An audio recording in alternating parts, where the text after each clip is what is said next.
I, JAWARA DEMBA. I, Abraham JAWARA DEMBA. Do swear that I do swear I'll speak the truth, I speak the truth, the whole truth, and nothing but the truth. but nothing but the truth. So help me God. So help me God. And nothing but the truth. And nothing but the truth. Can you take the oath again, please? I, JAWARA DEMBA. I, Abraham JAWARA DEMBA. Do swear that I do swear that I'll speak the truth, I will speak the truth, the whole truth, and nothing but the truth. and nothing but the truth. So help me God. So help me God. Thank you. Well, good afternoon, Mr. Witness. Welcome to the TRRC. Good afternoon, Council. Good, Mr. Witness, we do allow for interpretation of witness testimonies into local languages. In which local language would you wish your testimony to be interpreted into? Any. Could you say again? Any. Any is not a local language. Any local language. Okay, so you choose one. You choose one. In Wolof. Okay. So let's have Wolof interpretation. The Wolof boot is being prepared. In the meantime, you know you are a senior police officer, you know the drill. Lying under oath in this country or providing false information to the commission is an offense, or are both offenses? Yes, Your Counsel. Thank you very much. So obviously you are expected to speak the truth? Yes, Counsel. Yes, good. The Wolof booth is ready. You are called here today to testify about the case of illegal migrants who came to Barra in 2005. Yes, Counsel.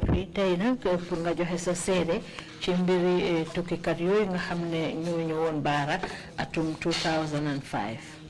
You only answer after the interpretation, correct? Okay? Yes, Your Counsel. Well, Counsel. Well, you did not. Okay. You have to wait until the interpretation is made, and then you answer. Okay, sir.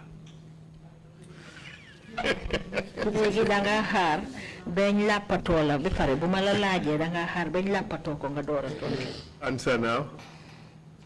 Yes, Counsel. Well, Counsel. Thank you very much. Mr. Demba, this can be short testimony.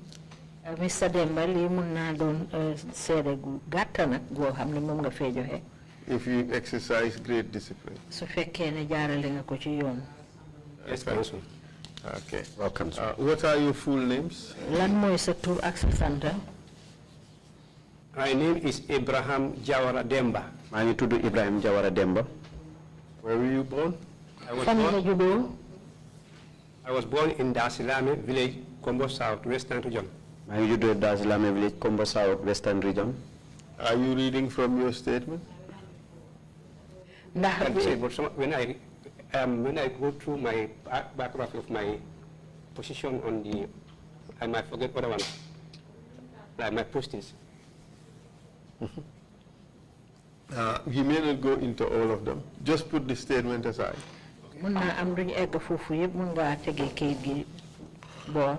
What's your date of birth? 27 February 1965. February 1965.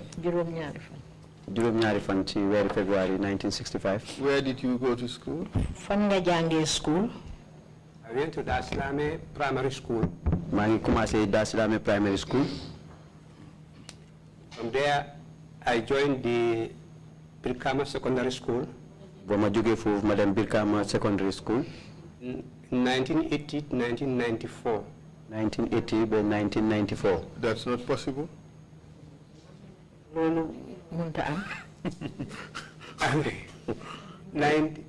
went to school. I went to Birkama Secondary School. From 1980 to 1984. 84. 1980 by 1984. Correct? Yes. Counsel. And what did you do after that? I went and joined the Gambia Police Force. Police. In 1996. Atum 1986. 1986. 1986. Atum 1986. You discounting 10 years of experience. 1986. Good, good. So, and you work in various stations around the country? stations yu bari yo xamne ñu ngi ci biir réew mi. Yes, Council. Wow, Council. Do you recall in 2005 where you were posted? Fatele ko nga atum 2005 fan lañ la yóbbu ngay liggéey. Yes, Council. Wow, Council. Where? Fan. At Bara Police Station. Bara Police Station. What was your position at the time? Jamono bobu ban maxama nga yore won? I was the station officer. Jamono bu my station officer bi. What was your rank? Ban maxama nga amon? I was an inspector. Jamono bu inspector la. And what was your current rank? Jamono bi nak ban maxama nga yore? Assistant Commissioner of Police. Legi Assistant Commissioner of Police la. And what were your responsibilities as station officer? Comme ka ya nekkon njiti station officer bi fofu nonu lan moy won sa liggéey? I was responsible for administration of the station. Ma gàddoon lu jëm ci mbiri tëddalin ak doxalini station bi.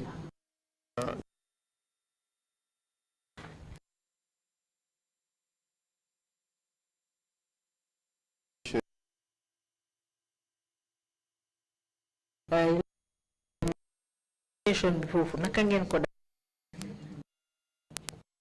All the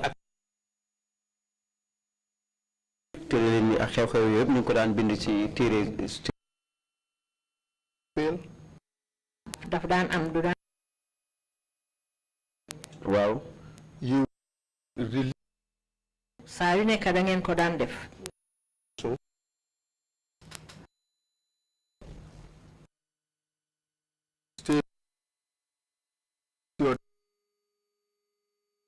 Officer maanaam yaa jiite woon béréb boobu kan moo toppoon ci sa kaw foofu Baara. Boubacar Ba. Boubacar Ba la woon. Do you recall 22nd July 2005? Fàttaleku nga ñaar fukki fan ak ñaar weeri July ati 2005. Yes, Council. Wow, Council. Kindly tell us what happened on that day. wax ñu bés boobu lan moo xewoon. I received information dama jotoon benn bataaxel from my officers, that's Ba and Fall. bu tukkee ci suma liggéeykat yi di Ba ak Fall. There are some people at the Sajuka, behind the forest at Sajuka. de am na ay nit ñoo xam ne ñu ngi woon ci forêt ci gannaaw Sajuka. So when I interviewed them, bi ma waxtaanee ak ñoom. I said, okay, let's go and find out what they are doing there for. ci laa leen wax neen dem ñu seet lan lañ fay def. But they informed me that there's a group of, they are in a group. ci lañ ma wax nag ne ci ak groupe lañ nekk. So all I told him, can you make arrangement to get them to the police station? ci laa wax ndax duñ mën a def ay fexe ba indi leen ci police station bi. They went for them. ci lañ dem pour ñoom. They brought them to the police station. ñu indi leen ci police station bi. Then when they checked or interviewed them, biñ leen laajee. they came back and told me that these people are immigrants. ci lañ ma wax ne ñii de ay doxandeem yi doon tukki la. Yes, proceed. Before they go for them, balaa ñu doon dem pour jëli leen. I informed my boss, that is Lamin Njai, ci laa yëgal suma boss Lamin Njai. who later informed the commissioner of the region, mu yëgal nag commissioner bi nekk ci tund wi. Ousmane Jiba. Ousmane Jiba. Then later we went. And what was it you told them? lan nga leen wax. All I told them that li ma leen wax mooy. we have an information that ne am nañ benn bataaxel ne. there is a group of people am na ay nit ñoo xam ne. hiding at the forest at Sajuka. nekkee ci àll bi nekkee ci boori Sajuka. So I told them. ci laa leen wax ne. I assigned my men to go and get them. bal naa nag sumay nit pour ñu dem jëli leen. When they brought him to the police station, biñ leen indi ci police station bi. they interviewed them. ñu laaj leen. Then my assistant came and told me that these things are immigrants. ci la ma suma assistant ki toppa ci man ñoo wax ma ne ñii ay doxandeem yu tukki la. And I passed the message to my immediate bosses. ci la àggale nag bataaxel boobu ci suma kilifa yi. Who in particular? ci kan. Lamine Ndiaye. Lamine Ndiaye. All right. Then he informed the commissioner. ci kaw loolu nag moom it ci la ko yëgal nag commissioner bi. The later commissioner called me direct. ci la ma commissioner call nag. Hand over to immigration. ne ma jébbal leen immigration mooy buntu liggéeykaay police bi saytu mbiri kayiti réew mi ak mbiri doxandeem. So they were hand over to immigration. lañ leen ebal nag joxe leen immigration. How many of them? ñoom ñaata la woon. About 54. ñoom tolloon nañ ci juróom fukk ak ñeent. That's a fixed number, or that is a guesstimate? That is what you remember? I remember loolu la 54. lim bi noonu la toll wala yow loolu nga mun a fàttale ko.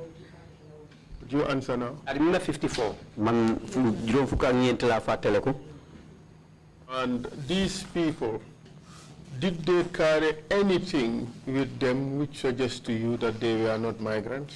ñooñu ngay wax nii ndax amoon dara loo xam ne gàddu nañ ko lu laa mun a wan ne daal ñii duñ ay tukkikat. No, they are only carrying their small bags. déedéet ñoom de ay seen saak yu ndaw rek lañ téye woon. Did they have anything which suggests that these people could be a threat to the security of this country? amoon nañ dara loo xam ne mun naa tax ngeen foog ne ñoom ñooñu de ay mbir lañ ñoo xam ne dinañ xajamal li kaaraange réew mi. No, council. déedéet council. As far as you're concerned, tell me, between 0 and 100, what is the percentage of your belief in terms of whether they were migrants or they were something else? waaw léegi waxama ci sa wàlli ngom boo ko buggee xayma ci benn ba dem ba ci téeméer diggante boobu fan nga mun a toll ci yow sa ngum-ngum ci diggante boobu fan la toll ne ñii xëj na yaa ngi xalaat ne ay gan lañ doxandeem lañ rek yooyu tukki wala leneen lañ. Their appearance have shown me that they are all immigrants. seen melokaan nag wane na ma de daal ñii ay doxandeem yu tukki lañ. How about your interview of them? biñ leen laajee nag. Interview have shown me that they are immigrants. suñu waxtaan yi tamit wane na ma ay doxandeem lañ. So you are 100% certain conclusively that these were migrants? bon yow óor na la peng ne daal daw jàpp nga sa xel ne ñii daal ay tukkikat lañ.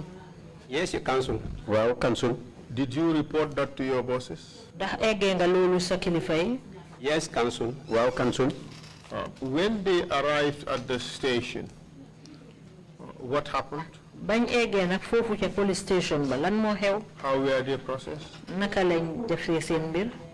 They are all taken outside the police station, inside the police lines. dañ leen dugaloon ci biir police line bi foofu ci station bi. That's where they account them for. foofu nag lañ leen compté. And they came and informed me about them. ci lañ ma ñëw waxal ma nag seen mbir. At the time I sent this message to my command. ci laa jël nag jël bataaxel bi àggale ko ci sumay kilifa may. Were any records taken? bindoon ngeen dara ci loolu. Yeah, record was taken in the diary. waaw bindoon nañ ko ci téere station bi foofu di diary bi. And what was recorded there? lan lañ fa binda.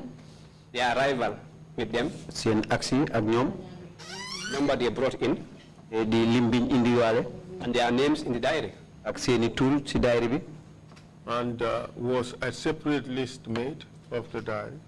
gannaaw diary bi amoon na feneen foo xam ne bind nañ fa seeni tur. It can be made, but I'm not aware of it. mun naa nekk nag te waaye yëguma ko. I will send you this document and you take a look at it. maa ngi laa yónnee kayit bi nga seet ko. And tell us whether you recognize the handwriting. nga wax ma ndax xàmmee nga bind yi.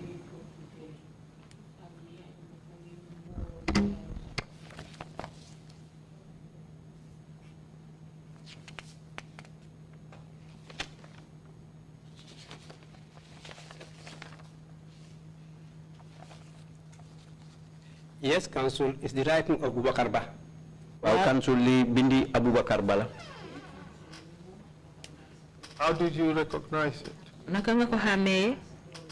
Boubacar Ba was my CID officer. Boubacar Ba suma CID officer la woon. Before he come to the station as the assistant station officer. moo ñëw na ci station bi nekk ki nga xam ne moom moo topp ci man. I know his writing very well. xamee naa mbindam bu baax. Thank you very much. jërëjëf. Did you see this list before? Lii ma la woon nii ndax gisoon nga ko balaa bés bi. No, sir, Council. déedéet Council. But you know that this was written by Boubacar Ba. waaye or na la ne Boubacar Ba moo bind lii. Yes, Council. Waaw Council. If we want to track, if we want to ascertain whether in fact this list of Ghanaians have come to Barra police station, what document is there to prove that fact? suñ bëggee am lu ñu set wecc ne ñii nga xam ne ay tukkikat yi ñëwoon nañ foofu ca Barra police station ci lan la ñoo mën a sukkandiku pour mu wéral loolu. The station diary. mooy station diary bi. We have asked the government, the police, to produce the station diary. laaj nañ police na pour ñu jox ñu diary boobu nga xam ne moo bàyyeekoo Barra police station. I will not tell you yet what the response was. duma la waxagum ne lan lañ ñu tontu. Do you know what happened to the station diary? ndax xam nga diary boobu naka la mujjee. Yes, the station diary was with Babukar Ba. Station diary bi mu ngi woon ci loxo Babukar Ba. I remembered one day I received a call from my commissioner. am na benn bés maa ngi fàttaliku jot naa téléphone call bu jógee ci suma commissioner bi. Want Babukar Ba to report to the office of the Inspector General of Police. pour dénku Babukar Ba nag mu dem àgg ci office Inspector General bu police. Who was this commissioner? kan mooy commissioner boobu. Jiba, Usman Jiba. Usman Jiba. Then he came back. mu ñëwaat. Who came back? Babukar Ba. Did you advise him of the message you received? digaloon nga ko li nga xam ne mooy xibaar boobu nga jot. Yes, Council. I advised him the message I received. Aggeewoon naa ko bataaxel boobu ma jotoon. Did he go to respond to answer to the IGP? demoon na uyu ji IGP. Yes, Council. He went to answer to the IGP. waaw Council demoon na uyu ji IGP. And who was IGP at the time? jamono booba nag kan mooy woon IGP bi njiiti police yi. It was Usman Sonko. Usman Sonko la woon. And then what happened? gannaaw bi lu xew. Then he went. moom nag ci lam dem. He came back. mu wuñeeku si. He told me that mu wax ma ne. the Inspector General of Police asked him. Inspector General Police bi daf ko wax ne. Let him transfer the old diary to a new diary. na dal di sottandeku na liñ bindoon ci diary bu màgget bi ci diary bu ees. I said once he gave that instruction. ma ne ko gom ka jox na la ndigal boobu.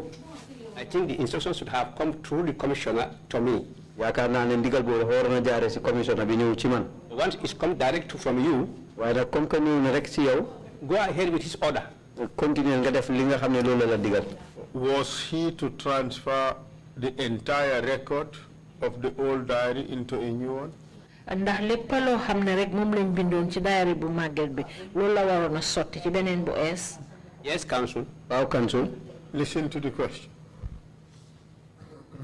Was everything in the old diary to be transferred to the new diary?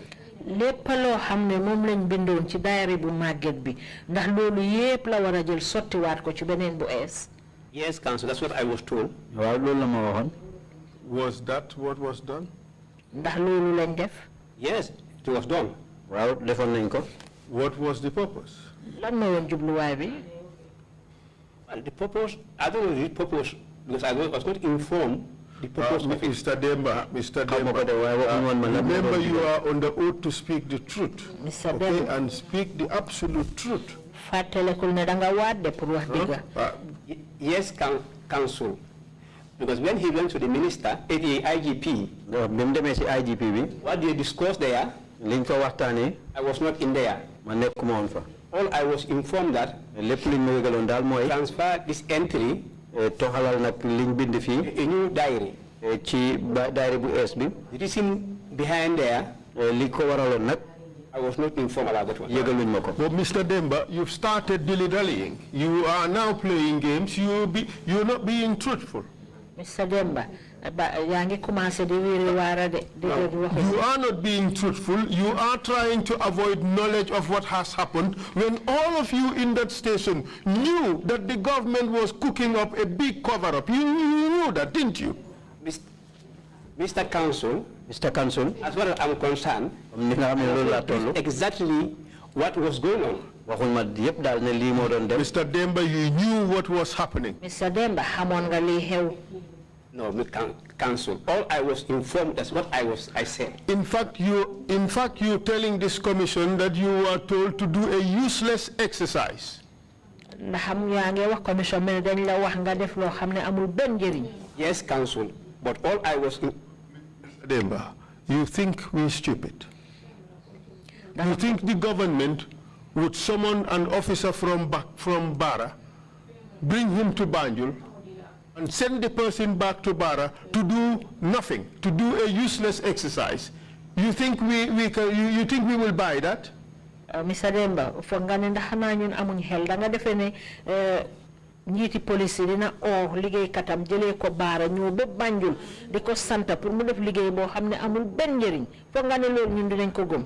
Counsel, this is only between Ba and the IGP. Counsel, no, we refuse. It is between Ba, the IGP, and yourself, the station officer. All three of you knew what was happening. Digante bala IGP ak yow mi nga xamne ya jité won police station bobu yeen ñetta ñepp xamone ngeen li xew. And your denial here is quite staggering. Té soko bëggé wéddi fi nak lolu doyna war. You take a whole book and ask you to copy the whole book exactly as it was. That is an exercise in utter futility. Mr. Counsel, I'm not disputing on whatever you are saying here, but this message was directly given to Bubakar Baba, not me directly. Mr. Counsel, nekuma di wedi li nga wax de waye bataxel bi ci Mr. Balañ ko agale nekku ci man. Of course. We all agree the message was given to Mr. Ba. You agree? Yes, Counsel. And what was the message? The message is to transfer the old diary to the new diary.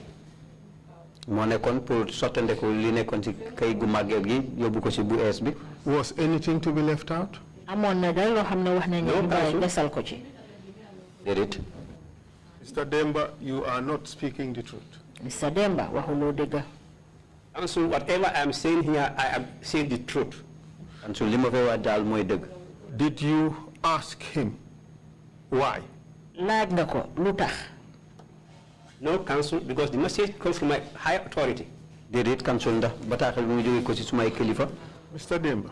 Yes, Counsel. You think people are stupid? No, sir, Counsel. That's what you think. Or all of you believed that you were being treated as stupid people. Do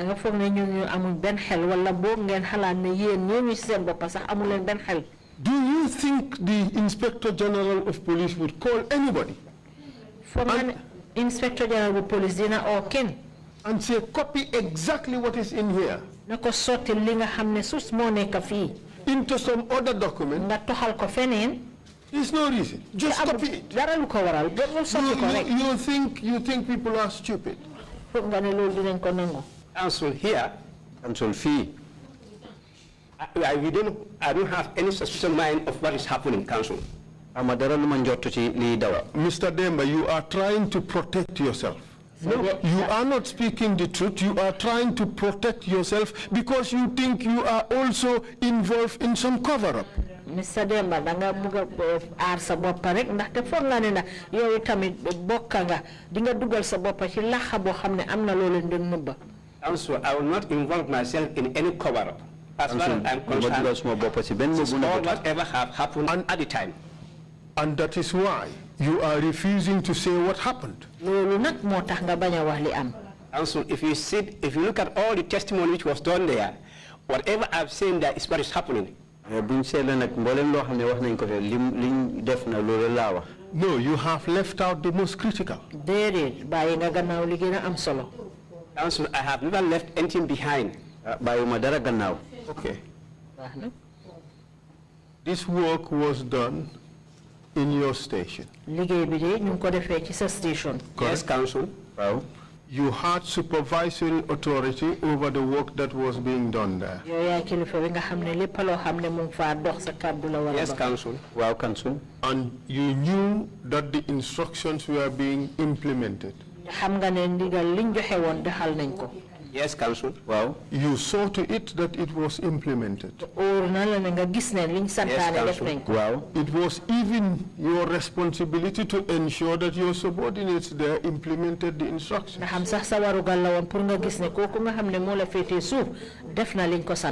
Yes, Council. Wow, Council. And you did so.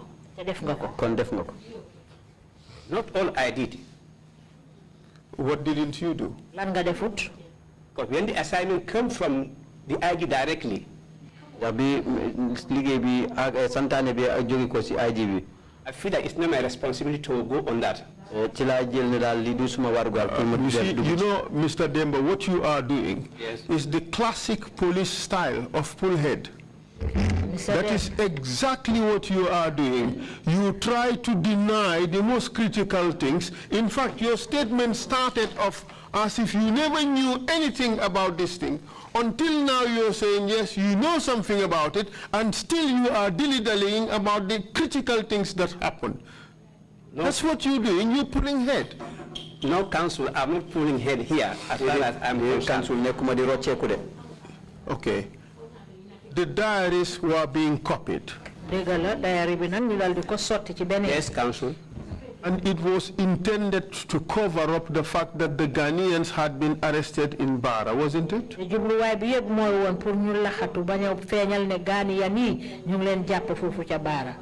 At the time, I don't have that idea. Mr. Demba, you knew fully well. You are playing games. You are not being truthful at all. Why would anybody copy a whole diary for no reason, for absolutely no reason? Why would anybody do that?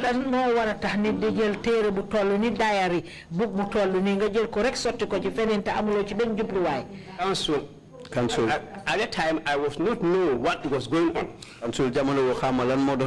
In fact, the IGP called you personally and gave you directions that the diary has to be copied except the entries about the Ghanaians.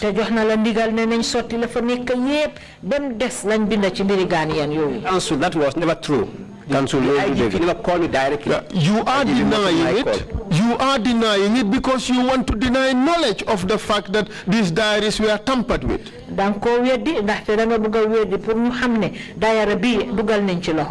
Council, as far as I'm concerned, all my messages is coming from my commissioner to me directly. Council,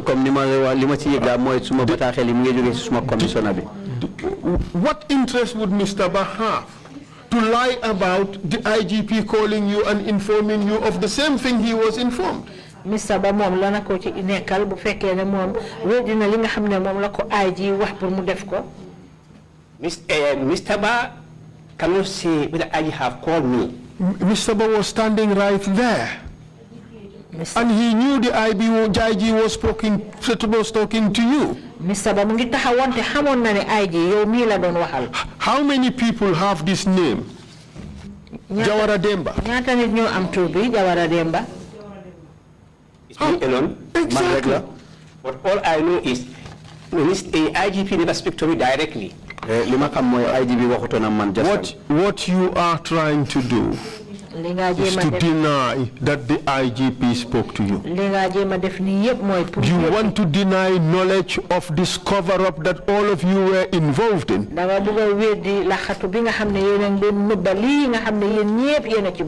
want to pull head.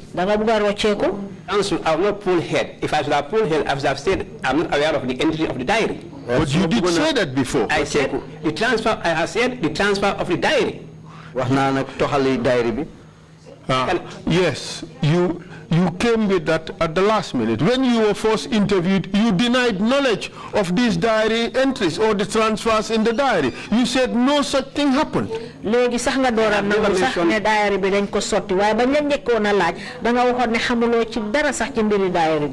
I have never mentioned that before. Yes, because you denied everything. Council, I have never denied anything I said in my statement. Council, you must wedi dara ci li nga xamne lu wax ci suma statement. Well, your statement is this is a new development. What you have in this statement is a new development. What you said previously was you did not know anything about the diaries. This man never told you anything. There was no transfer of diaries. That's what you initially told the investigators. No. Li nga bina ni ci sakadu bi lolu yeneen yokkute yu bees la rek waaye la nga njëkkoon a wax mooy ne xamuloo dara ci mbiri sotti boo xam ne def nañ ko ci diary. As far as I'm concerned, I did not mention to them of transfer of diary. Yes, because you said no such thing happened. No, nobody asked me about that, Council. They did. laaj nañ la ko. Council, no. Council did it. Nobody asked me about that one. Abu Bakar Bas said he told you that everything was to be transferred to the new diary except the entries about the Ghanaians. You accepted hearing everything except the critical bit, which is the cover-up. Abubakar ba mu ne wax na la ne la ay ji dafa wax ne mu sotti lépp loo xam ne mu ngi ci diary bi def ko ci beneen diary ben des nag mbiri Ghanaian yooyu nga xam ne moom lañ fa binda. So you accepted hearing everything he said except the critical bit, which is the crime that all of you were committing, which is the doctoring of the books to excise information from it. Te li nga xam ne moom la wax yépp nangum nga ko de bem des lii te lii xam nga ne lii tafaar la boo xam ne yéen a ngi ko def pour wàcce loolu nga xam ne moo nekk ci téere boobu ngeen sotti yeneen yi ci des. Council, as far as I'm concerned, Council, ci li ma yëg since I give statement here, depuis bi ma joxe my kàddu fii. nobody asked me about it. Answer this question you are asked. Don't dodge the question. Answer this question you are asked. Abu Bakar Bas said he told you. You accepted he spoke to you, except that you refused hearing the main task he was given, which is to remove the incriminating information. Muna wax naa yow te nangu nga ne wax naa yow nangu nga lépp loo xam ne wax na bem des lii nga xam ne wax nañ ne na ko wàcc ci diary boobu noonu loolu nga bañ a nangu. All he said to transfer the old one, this one, to the new diary. Li wax rek mooy ñu sottandeko lu màggee li ci What he was told by the minister. moom xam na liñ ko wax li ko IGP wax. And he told you. Te wax na la ko. He told you. Wax na la ko. And you supervised that work. Te yow yaa ki nga xam ne taxaw nga pour gis ne def na ko. You supervised him. Yow mii yaa ko taxaw pour mu def ko. Yes, I supervised him. Exactly. And you supervised him to transfer the information from the old diary to the new diary, excluding the information about the Ghanaians. Te yow fexe nga ba gis ne toxal na lépp loo xam ne moo nekk ci diary bu màgget bi def ko ci bu ees ba mu des nag xibaar yu aju ci mbiri Ghanaian yooyu. That was the instruction he was given by the IGP. loolu nag mooy ndigal bi nga IGP bi joxoon. You know that, xam nga ko. don't you? Ndax de. Yes, as he told me. But you've held us here 10 minutes telling us you did not know that. I am sorry, Mr. Demba. You have stumbled and fallen into the ditch. You knew about it. You were in the deep end of things. You knew that all of you were busy fabricating evidence. Mr. Demba leppali do xam nga ko xam nga ne yeen ñepp yeena bokka ci tafar gi pour fexé ba nga xam ne ngeen lax li nga xam ne moy firnde bi ñu wara sukkandiku. That is what happened. Lolu mo xew. Also, yes, as have happened. Thank you very much. You could have made life a whole lot easier. You could have saved us 30 minutes of back and forth.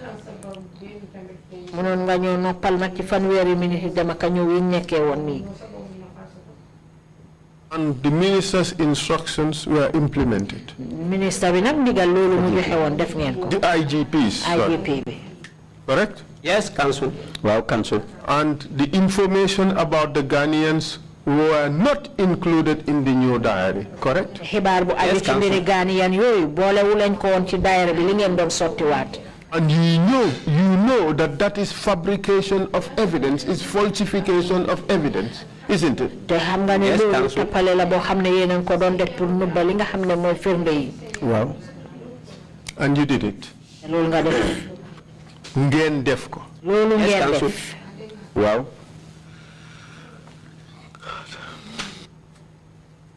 Thank you very much. But at least you're not wasting our time much further. And what happened to the falsified diary? What happened to the original, the authentic diary?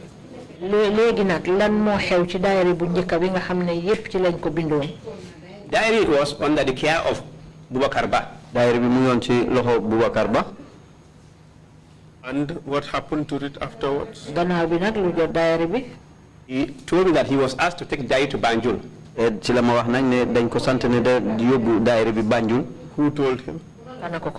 Said the IGP. Ne IGP bi. Do you have reason to doubt that that happened?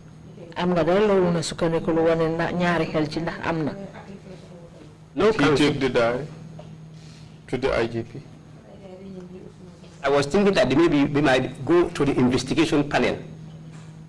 Did he take the diary to the IGP? Yes, Council, I said that. Wow, Council wax na lolu. And you're certain that he took the diary to the IGP? Yes, he took the diary. Wow, yóbbu woon na diary bi. But in fact, the IGP called you and directed you to instruct him to take the diary.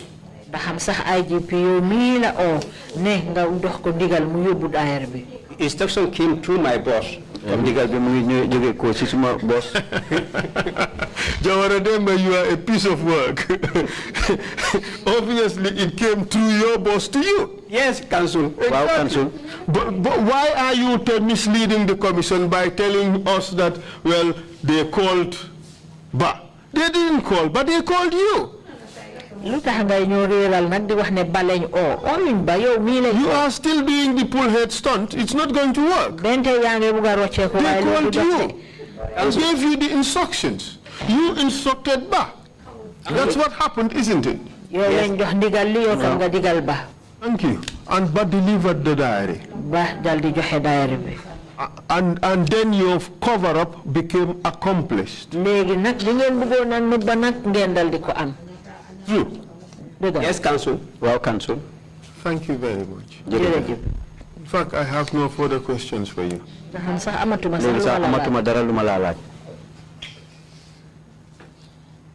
Thank you very much, for save of time and energy. And, commissioners, if you have any questions, please indicate. Otherwise, yeah, Commissioner Kinte.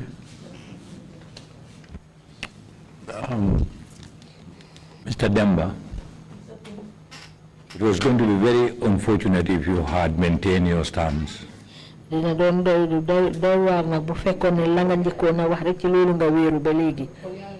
Because I cannot imagine if you tell us officers in our police force that are promoted to ranks of even first-class constables could think and behave the way you pretended to have been behaving during those moments. You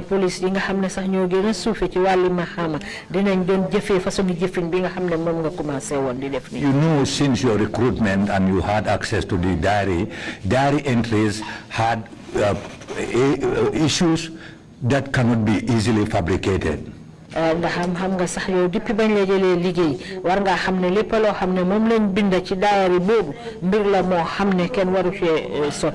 serialing, the dates, signatures, whatever. If you recopy, one, you start impersonating because you will pretend that you are Umi, Umar, Fatu, and Penda, and so on. So you can't tell us if someone tells you as an officer to say, transfer to a new diary, you just, no, it's crazy. You just went on and transferred without any questions. Full of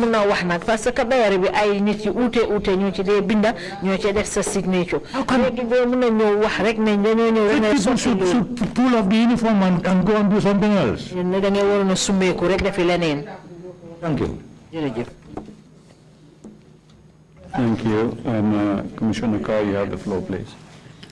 Thank you, Chairman. jërëjëf Chairman. Thank you, Mr. Demba, for your testimony. jërëjëf Mr. Demba ci sa seede yi.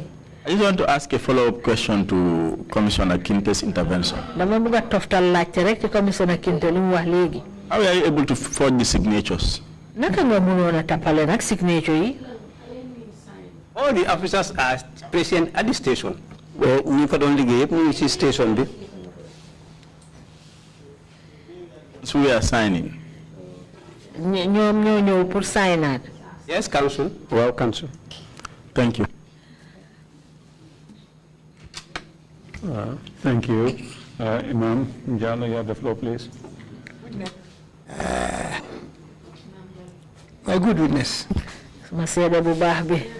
I've always been wondering about this situation with these foreigners. Can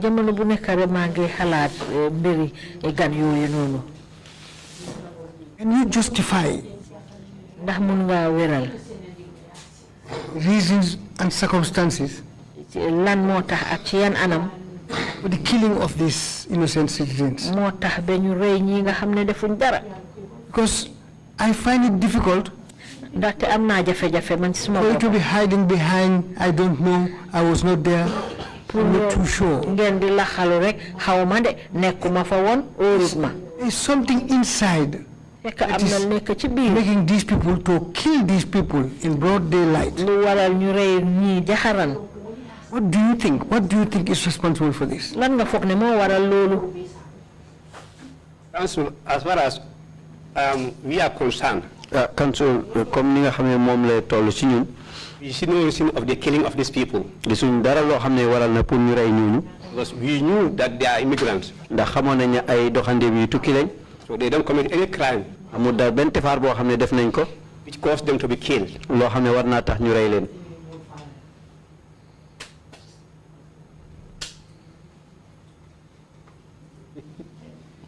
Thank you very much, my Commissioner. Mr. Demba, if you have any concluding remarks to make, please make them now. Mr. Demba, would I am Yes, I thank the Commission and the people of the Commission so that the people who does you know what have happened to know exactly what have happened so that it never happened again. It's a big disgrace. It went this way. Because we don't expect that it should go this way. Because these people have not committed a crime for them to be killed. But it went the other way around. It's sad for us. So we think that it's never going to happen again. At least we pray for that it will never happen again in the Gambia. Thank all the Commission people here. Imam C who is standing down there. Imam C That's all I have to say for the Commission. Thank you very much, Mr. Demba. Mr. Demba. And this brings us to the end of our proceedings, and we will resume on Monday, 10 o'clock sharp. Thank you.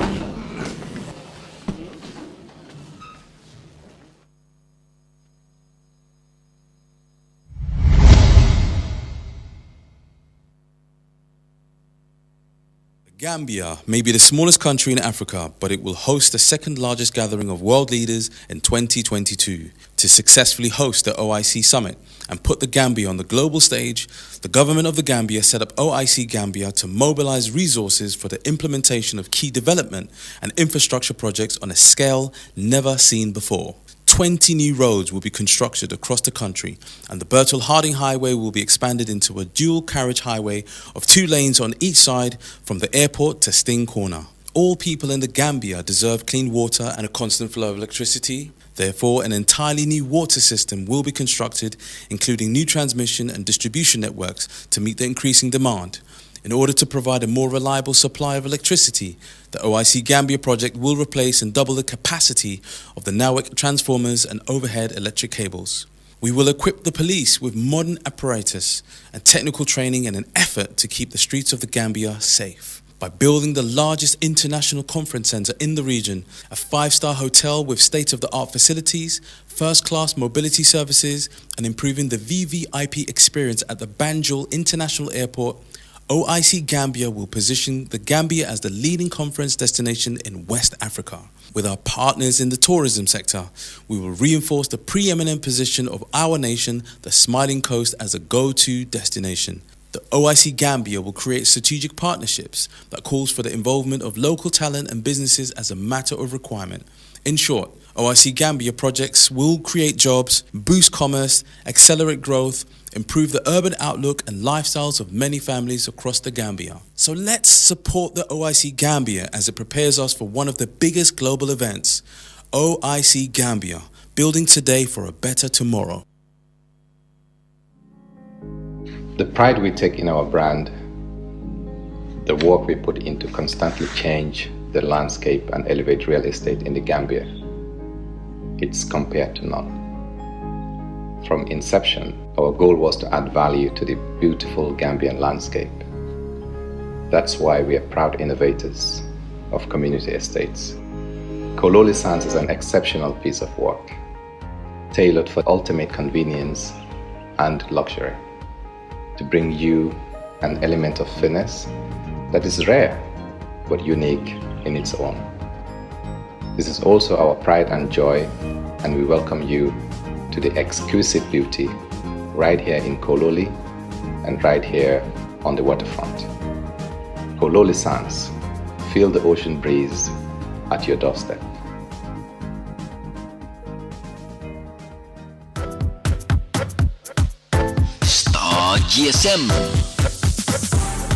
Star GSM fele promotion bana fena molye minul be mararing tanko bundala Gambia banko kanjang minu buko policeol armed forceol immigration customs anil lanjurtol datalar bala keta smartphone la minka sannu wini woro wala sang wini woro doma isa soto minka sannu wini woro sang wini lu minka sannu wini lu sang wini nani imanda smartphone doma simple phone fanan minul ka sannu kemelula sang kemenani talulu milbe kemenani talulu sang keme sabatalulu ning original techno simple phone minu ka sannu keme konontola sang keme woro wala isa soto mobile ambulance dum keme woro doma Star GSM e tableto soto le pro dinningol wuli kilin keme sey doma isa soto nyin tabletol minu ka sim card uta wili fula keme saba isa soto HD universal remote fanam bijele flat screenol mini yalon ko la receiver be konole 42 lombang wala 43 inches isi soto no $4,999 wala $8,999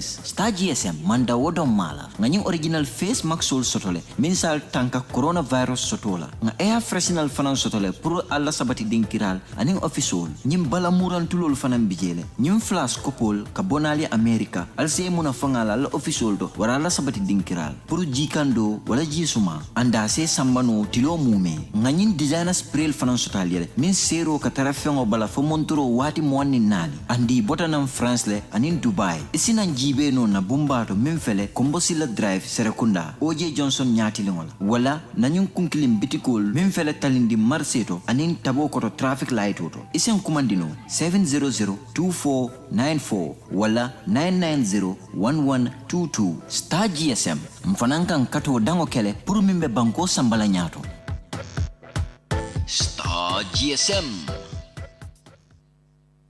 Hey mom dama ne na ñew xol ci sa tabax gi lool nak contane na ci bu baax sen nak yow contane nga way man contanuma ndax bul faté ne man ak yow ñoo bokkon nek bitim rew ma yónnee xaalis bu bari pour ñu sampal ma suma néeg waaye bi ma ñëwee ba agsi la ma fa fekk sama xol neexut parce que tabax gi àggut fen te xaalis bu bari laa ci ñàkk yow nag bi ma waxee ne da ngay samp ak léegi yàggut dara non yàggut tey ma ñëw gis sa tabax gi toll fii car macha allah seen lan mooy sa secret Touré man suma secret mooy baluwo kon su ma la déggee baluwo dañuy yëngu tamit ci wàllu samp waaw ni ngay def nag yomb na da ngay log on to www baluwo.com mun ngaa jënd ci ñoom ciment suuf banta weñ ba ci daaj yi nga xam ne di nga ko soxla lépp lu jëm ci wàllu samp rek mun nga koo am ci lu yomba ak baluwo daal yaay dugal sa xaalis fi nga ko bëgga amee ko ci ni nga ko bëggee.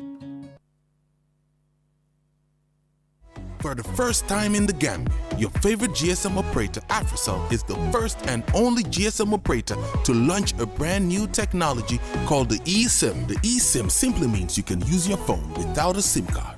Do you have an iPhone 11, any of the iPhone X series, a Google Pixel 3, or any new phone that supports the e-technology? Then walk into any Africell customer care center and activate your eSIM today. With your virtual Africell SIM, you can use more than one number without having a physical SIM card in your phone. Enjoy this brand new technology for the first time in the Gambia, brought to you by Africell. eSIM, your phone without a SIM card. For more information, please call 111. Where Africell goes, nobody dares to follow. Coronavirus lu lawla jangoro bi ak deger bopa ngala jox ma sa nopa corona can be transferred to another if a person sneezes that doesn't mean the person has it. Assalamu alaikum. Alaikum salam.